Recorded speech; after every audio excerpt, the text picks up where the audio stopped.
nkuzaniye ubutumwa bwiza bwihutirwa. Mungu asifiwe sana. Urukungu rwakuranye n'amasaka, Yesu aje kwanganya no kuroranya. Urwafu n'amasaka aje kugenya. Byaraduganye, uko niko umwuka w'Imana yabishuri yambwiraga. Biradugana hasi hejuru, hasi hejuru. Ariko Yesu agiye kwanganya urukungu n'amasaka. Petekeshezerererebo. Uravebe bayo kamene kuwazomene ya zupaya. Uhoraho anyujije umuyaga mu mpimba zose muri prisoni. Buno ubutumwa Imana yampaye. Hari urutaro mugiye kunyuzwaho. Uhoraho aje ku buzima bw'uwitwa Gatorwasa akuburire. Uhoraho aje kurarenga iyo Bunyoni n'abandi mufunze mu mpimba z'i Burundi. Umva icyo Uwiteka Imana Nyiringabo iri gucishamo, nk'indogo bikiri kucishamo, ngo ngitangaze, ngo ngitangaze. Wararize bihagije, ugera naho wiyahura. Urarira bihagije, kugera naho wiheba. Ariko Imana iravuze, iyo mu ijuru irakwibutse. Tawakwiringira Imana wimuhemukire, ntawayikoreye ngo akorwe n'isoni. Harimo hana bavugishwa bayobye babeshyera Imana. Imana yambwiye ko mbagarukaho. Bafatikanyije abarundi ibibazo barimo, intambara barimo, imitima y'abarundi irushye kubw'inzara, kubw'ibibazo bya politike, kubw'igihugu gikinguye shitani yarakirangaje kimeze nk'izi ntoki, imiryango yacyo kuzimu kwarinjiye, ibintu byose birinjira. Hari kubabazwa umurundi, hazamo abameze nk'abaprofisa, abana b'abahanuzi 50, haza abandi 50, haza abandi 50. Noneho rero abahigi benshi bayobya imbwa. Imana yabantumyeho mu butumwa bwiza mbazaniye. Ndagaruka no ku bahanuzi bavangiwe bari kuvuga ibinyoma ku gihugu cy'u Burundi. Igihano kibategereje cyangwa mugomba gutegereza. Ndagaruka ku mpimba zose ziri muri iki gihugu. Ndagaruka ku butumwa bw'aba bantu bari muri prison. Nanagaruke kuri ibi bikete cyangwa izi nzandiko zanyanyagiye igihugu cyose ziri kwa ngo sendi DDFDD temba temba hageze. Kuko ubuhanuzi ni ngombwa ko buvugwa. Ngombwa ko buvugwa. S'il vous plaît, nkusabye ikigongo ngirira imbabazi unyihanganire muri iri teraniro. Ntabwo twaceceka kuko Imana yampagurukije. Nkazenguruka igihugu cyose cy'u Burundi nkisengera. Ntabwo buno guhanura ibyiza hari ibyo biri bunanire. Narahabaye 2015, 2016. Mu gihe cy'ingwano yose sinigeze mpunga. Amakaritsiye nabagamo, amasasu yirirwaga avuga karara avuga. Ubu niho rero ndi buhunge ivuga butumwa nkareka guhamya Kristo. Naramuhamije barasa mu gitondo, barasa avame d'après-midi, PMIM hose barasa. Ubu niho ndi butinye guhamya. Mbazaniye ubutumwa bwiza kandi ntituzaceceka, ntituzasubira inyuma. Ariko ibimenyetso bizagendana n'abizera. Nuko ibyo duhanura muzagenda mubibona. Kandi ntabwo mpanura muri nza. Oya, kubera iki? Uyu mwaka ibizabamo ngomba kubibabwira, ubutaha ibizaba ngomba kubibabwira, kandi ibisohowe nta kindi no comment sitagomba igarukaho je. Nibi byose nibitondeka no comment, nta kintu na kimwe ngarukaho kindi. Ariko hano ko hari abadayimoni bagiye kujya kwica, kuko nabonye ukuzimu dayimoni ariko abadayimoni benshi. Shitani habwa miso kujya kwica abantu mu mpimba. Mbona ukuzimu kurarangaye, hongeye kuba akajagari igihugu cyose. Kandi mbona abanyepolitike baboshywe baraziritse. Ni gute twaceceka?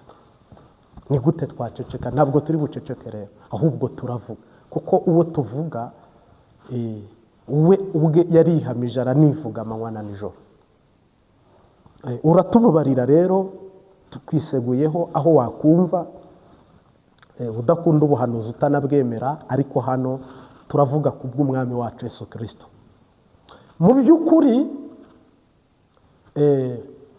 gereza cyangwa se prison cyangwa se mabuso, umuntu uwo ari we wese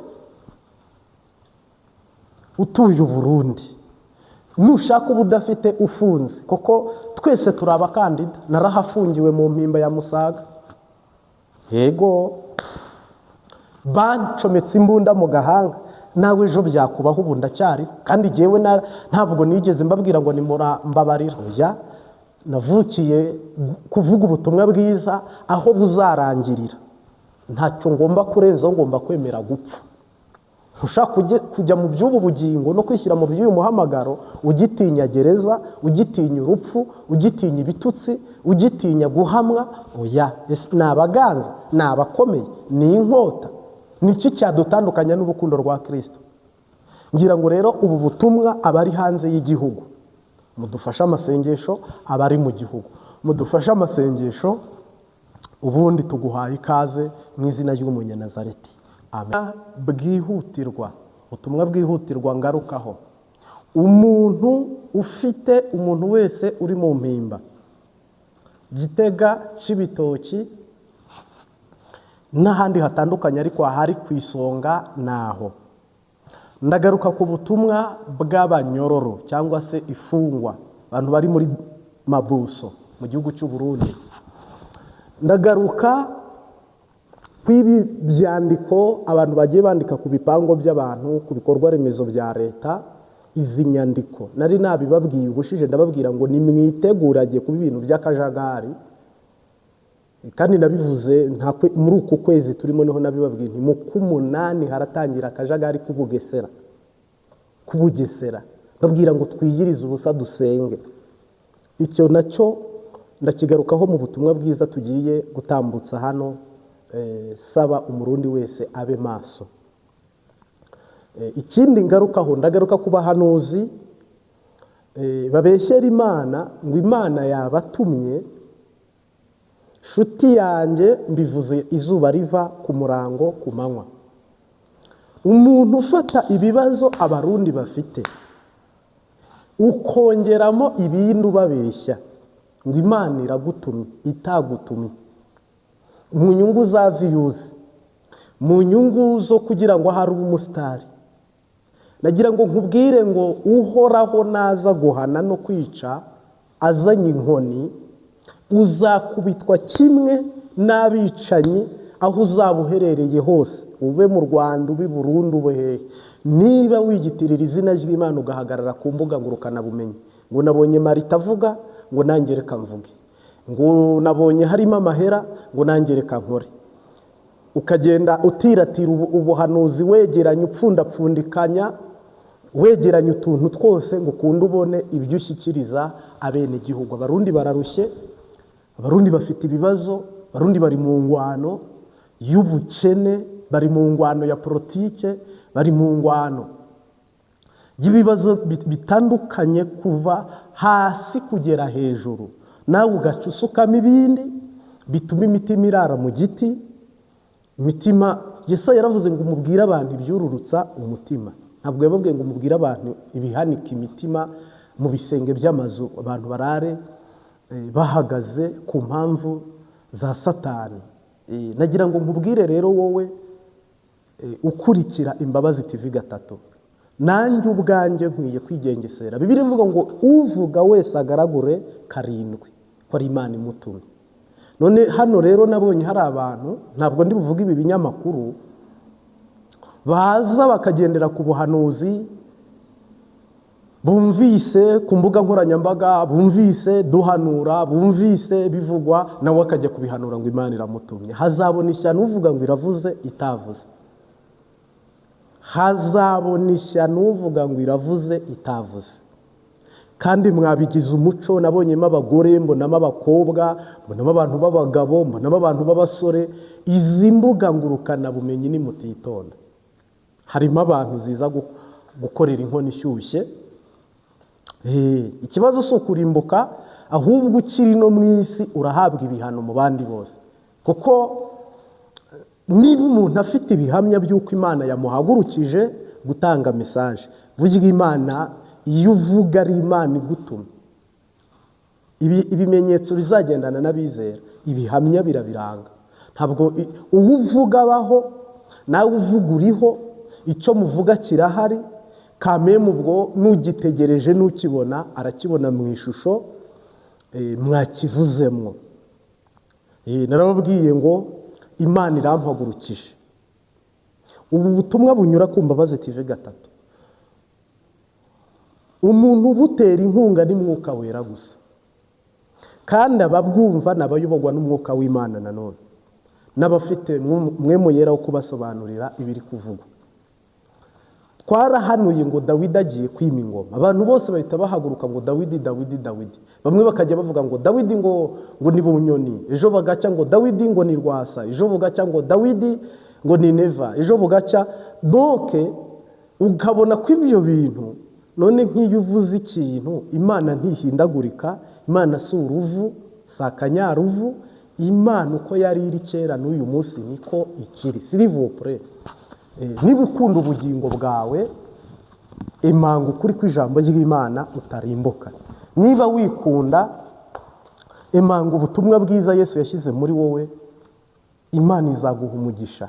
Mungu asifiwe. Ariko niba Satani kunyuramo ikarara ihagaritse abantu umutima, ni akazi kawe.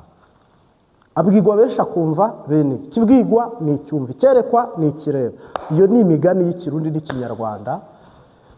Ntabwo no comment, ntabwo nabigarukaho mvuga byinshi, ahubwo reka nibandanyirize icyari kinzanye.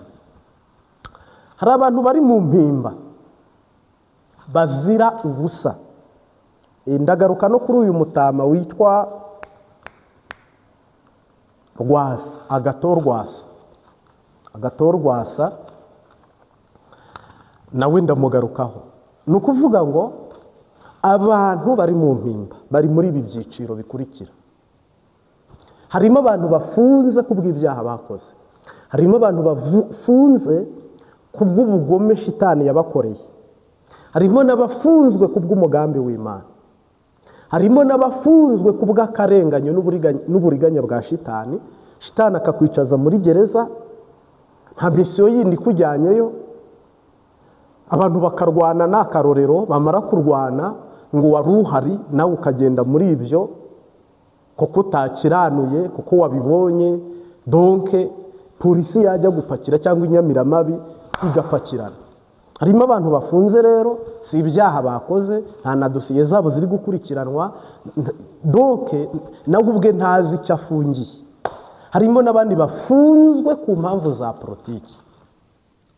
Ibi byiciro byose nimunyemere dufate iminota nk'itanu cyangwa 7 mbisobanure icyo Imana igiye gukora, n'icyo shitani yaragambiriye gukora cyangwa yifuza gukora. Noneho habeho uburyo dushobora gusenga, kuko ari abo barimo ni abarundi bene wacu, ni abavandimwe, ni inshuti. Yego, ndakusabye wowe ufite umuntu ufunze, utegura amasengesho yo kwiyiriza ubusa, kuko shitani yateguye kujya kwica abafungwa cyangwa se abanyororo. Shitani yateguye kugaba ibitero mu magereza atandukanye. Kandi umwaka 2026 abanyororo batari bakeya muzarekurwa mutahi.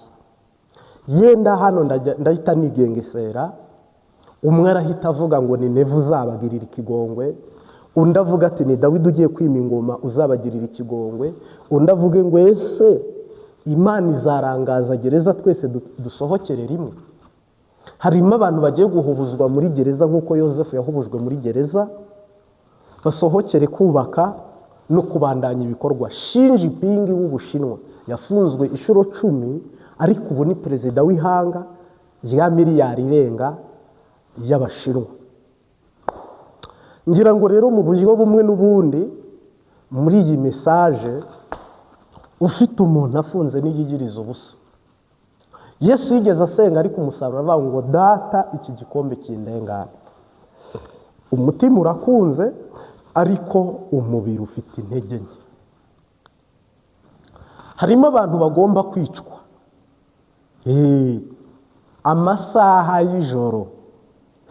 Mwabanyororo mwe na bene wanyu, ufunze abohogwa n'udafunze, kandi uziritse aziturwa n'uri muzima. Abari hanze nimwe bo gusengera barimo imbere. Bino bintu ntabwo ndasa n'uvugira mu migani cyane ku mpamvu n'umutekano y'abari mu indani cyangwa se y'ibyenda kuba hatagira, kuko ibi byumvwa n'umuntu wese, n'abanyepolitike barabyumva, kandi bo hato na hato bajya bahubuka batarongowe n'Imana. Ni ukuvuga ngo umuntu ufite umuntu uri mu mpimba, ikintu cya mbere Yesu ari kugutegeka, mwiyiririze ubusa, mufatira amafungo.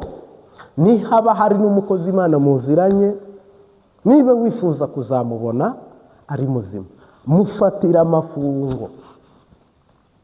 Mufatira amafungo, uhendahende yera Data wa twese, umubwire ngo iki gikombe kimurengane. Kuko imbere abanyororo mugiye gucishwa mu muriro, umuyaga ugiye guca muri mwe, ishungura rigiye guca muri mwe, inzambi yaravuze muri mwe. Rero muririmbyi yaravuze ngo hari ubwo yaguhagije amaraso, mbese imyambaro yawe irera. Amaraso ya Yesu yogeje atyo abanduye imitima yabo.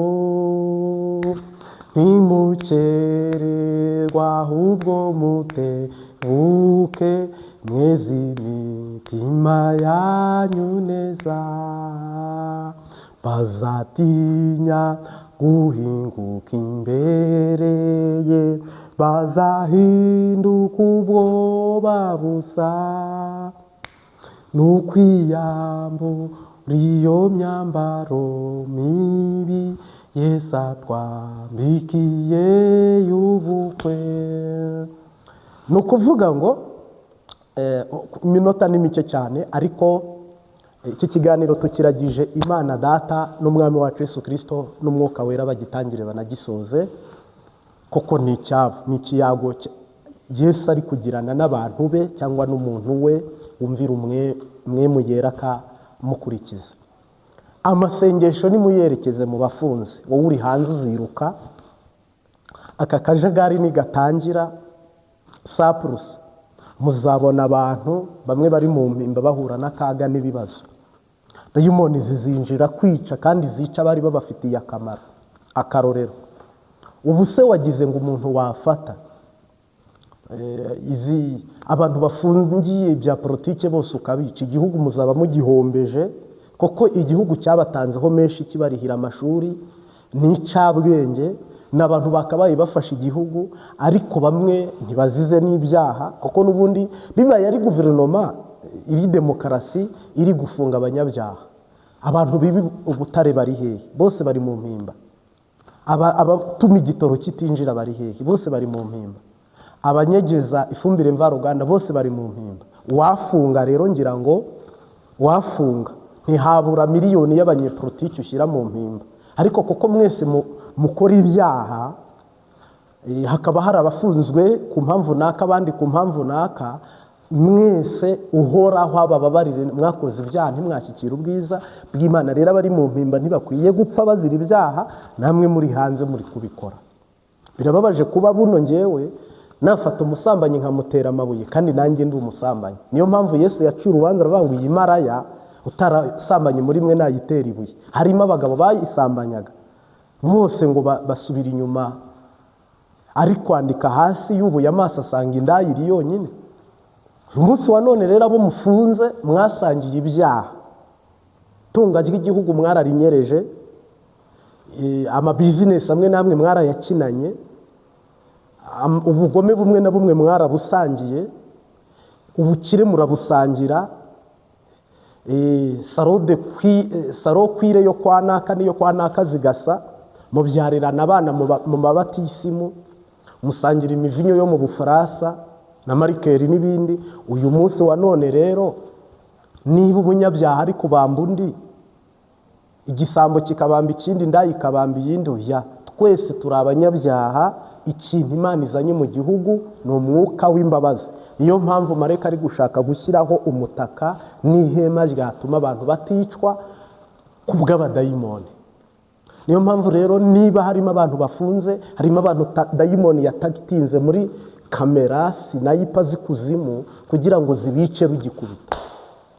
Mwumva umuntu yapfuye, hadede bamwe na bamwe bataho kugira ngo tumuhombe. Ubwo rero asize abana, asize umugore, kandi mumuvugije ubuzima bwiwe, mumuteje imyangaro n'akaga, mumubujije amahoro n'amahwemo, mumubujije amaramuko. Nimumureka afungwe. Imana yo 2026 izabafungura kandi izamufungura. Ubwo nigishije umwe koko n'ubundi ubutumwa bwumva umwe.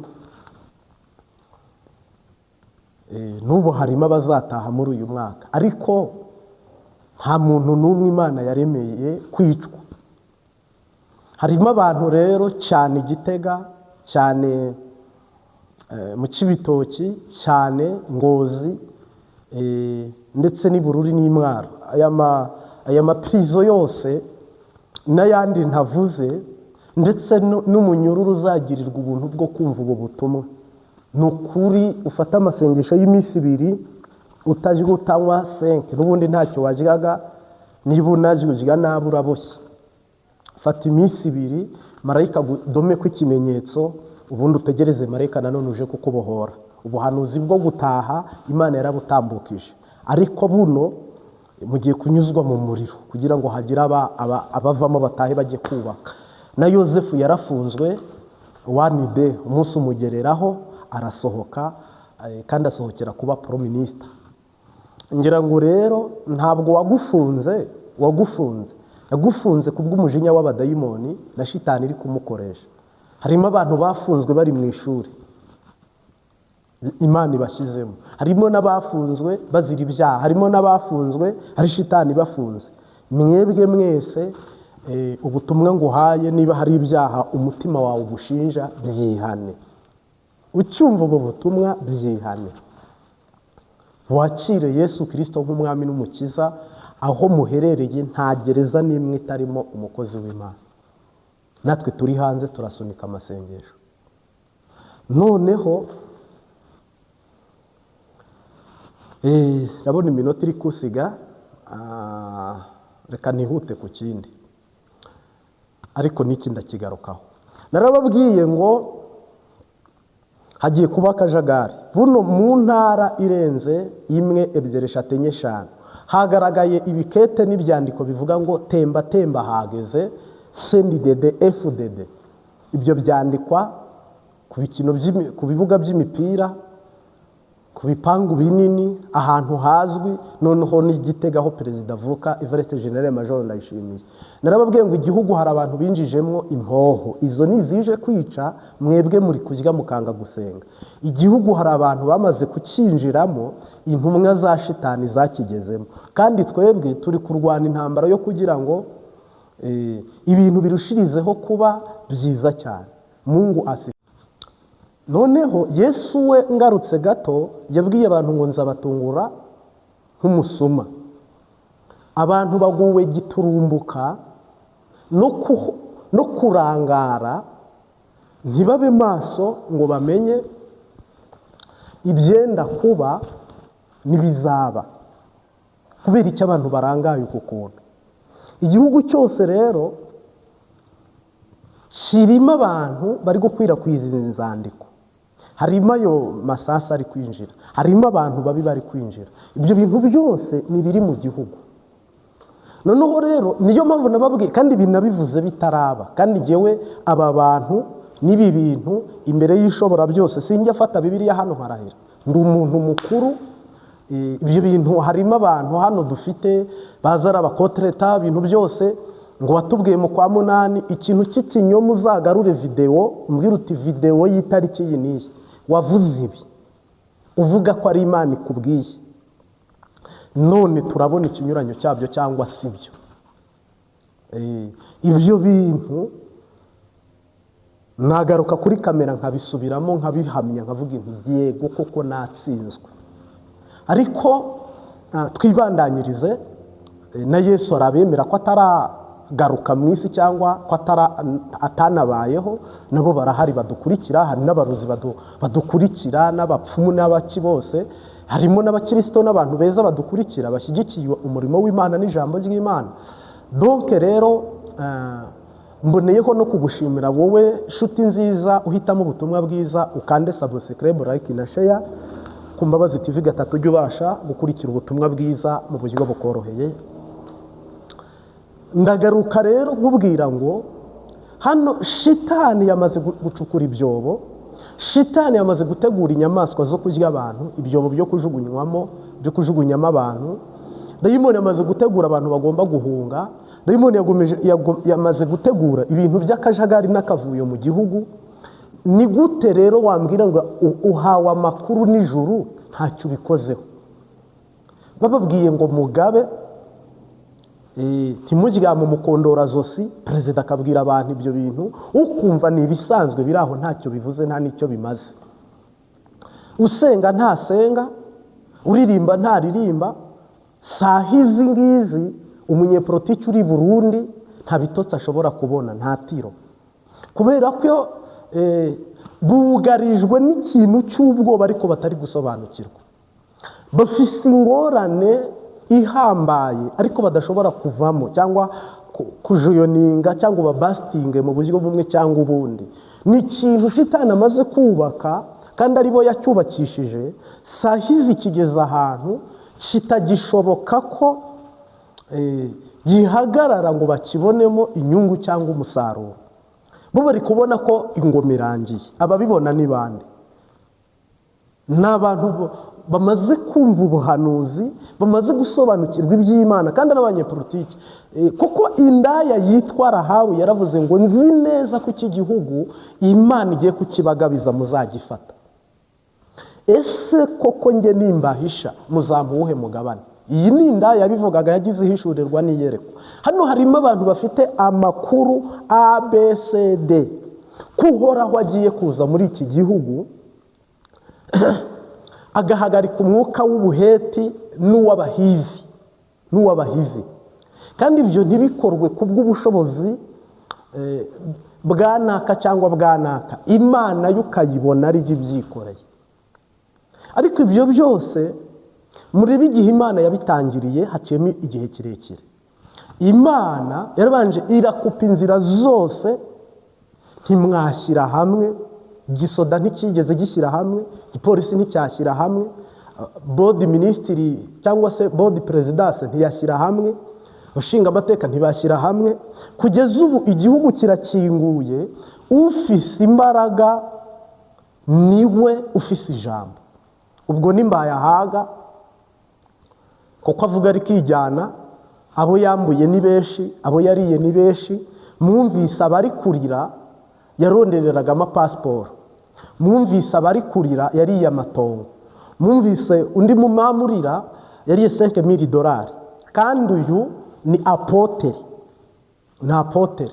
Muzambwire rero aho Burundi bwatanze ubutabera kw'iki kintu. Muzambwire Mbayahaga wamurengukanye mu rukiko, Mbayahaga niba bamwandagaza bakamusebye we ko atabariza, bavuga ati abantu basebeje izina rya pasiteri, nisunze ubutabera bw'u Burundi. N'abandi Mukombozi naramubwiye amatora ataraba ngo uzatsindwa, subira mu biganiro byanjye, ijambo Imana imbwiye ndarivuga. Nabwiye Mukombozi wikiyamamaza kuko ntuzigera utsinda, nta matora ahari, nta n'amatora azaba ahari. Ni nk'uko abantu bakora aniveriseri zisanzwe, ibyishimo byabo ku bw'amahera yabo. Ntabwo ari amatora Imana yateguye, ahubwo amatora ari imbere. Yaratsinze.